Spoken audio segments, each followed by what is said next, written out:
বিসমিল্লাহির রহমানির রহিম। চোখ রাখুন GM3 টিভি ইউটিউব চ্যানেল। এই মুহূর্তে আছি আমিনবাজার পার হয়ে গাবতলীতে ঢুকতেছি, নতুন হাইওয়ে ব্রিজ পার করতেছি।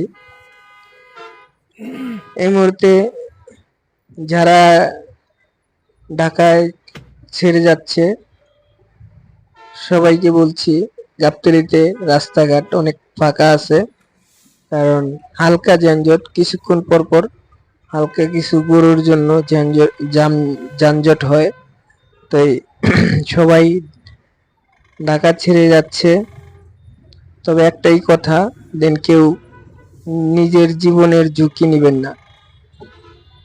টিকিট কেটে বাসে যাওয়া ভালো, কিন্তু ট্রাকে উঠে গন্তব্যে পৌঁছার চেষ্টা করেন না। জীবনের টাকার চেয়ে জীবনের মূল্য অনেক বেশি।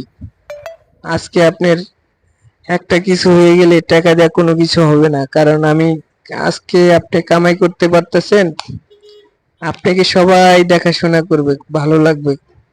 যে আপনি কামাই করতে পারতেছেন না, আপনি কাজ করতে পারতেছেন না, আপনি অফিস আদালতে যাইতে পারতেছেন না, তখন আপনাকে কেউ দেখতে পারবে না। কারণ এই জন্য দেখতে পারবেন, আপনাকে কয়দিন দেখবে সে? আপনি তো প্রতিবন্ধী হয়ে গেছেন, আপনি তো এখন আর পারেন না আগের মতন। আপনি এখন মাসে 1 লাখ 1.5 লাখ টাকা তো কামাইতে পারেন না। আপনি তো মাসে 20,000 10,000 টাকা কামাইতে পারেন না। তাই এই জন্য নিজের জীবনের ঝুঁকি নেবেন না। চাইবেন নিজের কেরিয়ার সিকিউরিটি ভাবে, যেভাবে ভালো হয় আস্তে ধীরে যান বাড়িতে, বউ বাচ্চা নিয়ে ঈদ করেন, ভালোভাবে আনন্দ উৎসব করেন। আনন্দের দিন কান্নার বন্যা কেউই আনবেন না। আরেকটা কথা, আজকে দেখছি কিছু জিনিস, মোটর সাইকেলে 3 জন 4 জন, 3 বাচ্চা, জামাই বউ, এত রিক্সে যাওয়া গন্তব্যে কোনো প্রয়োজন নেই। যদি একটা কিছু হয়ে যায়, আপনি গেলেন ভালো কথা, কিন্তু আপনি তো সহ পরিবার ধ্বংস হয়ে যাইতেছে যদি কিছু হয়ে যায়। রাস্তাঘাটে যে দেখেন, একটা ছেলে রাস্তা কিভাবে দৌড়ে পার হলো।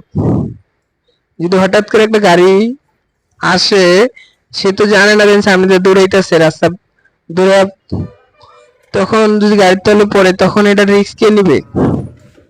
এই রিস্ক নিবে কি ড্রাইভারের দোষ। রাস্তা কখনো দৌড়ে পার হবেন না। ফুটওভার ব্রিজ দিচ্ছে, ফুটওভার ব্রিজ ব্যবহার করুন। যেখানে পথচারী পারাপার আছে ওইখানে ব্যবহার করুন।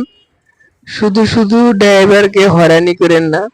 দ্বিতীয়ত, আমাদের বাংলাদেশে কোনো বিচার নাই, কারণ এই জন্যই নাই, রাস্তায় অ্যাক্সিডেন্ট হলে সমস্ত দোষ বার ড্রাইভার, সমস্ত কিছু ড্রাইভারে নিতে হয়, গাড়ির মালিককে নিতে হয়। কেন রে ভাই, আমাদের দেশে এই অবস্থা।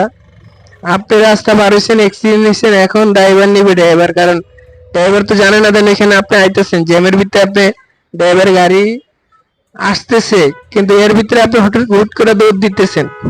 এটা ঠিক না রে ভাই। নিজের জীবন নিজে বাঁচান, নিজে সেফে চলুন, অন্যকে ভালো রাখুন, নিজেও ভালো থাকুন।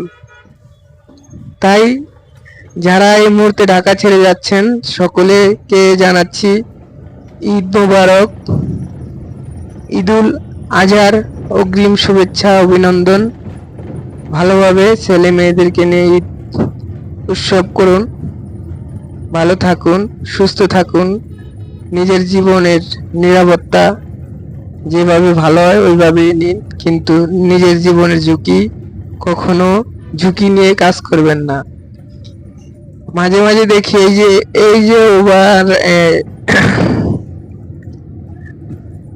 এই যে ডিপিএস মাঝের ইয়াটা, এখান দিয়ে লাফিয়ে লাফিয়ে উঠে তারপর রাস্তাঘাট পার হয়। এই যে কিছুদিন আগে, 2 দিন আগের ঘটনা, গাবতলীতে একটা মোটরসাইকেলের ড্রাইভার মারা গেছে, লালকুটি থাকে, আর একটা লোক মারা গেছে, কিন্তু এদের কিন্তু বিচার হয় নাই, কারণ এটা খবরও প্রচার হয় নাই। এই জন্য প্রচার হয় নাই, কারণ এরা তো গরিব। আর যদি এখন যদি কোনো বড়লোকের কোনো ছাত্র এখানে মারা যাইতো তখন হরতাল অবরোধ ডাকতো। এই যে এত টাকা মামলা আইন কইরা কি লাভ হইলো?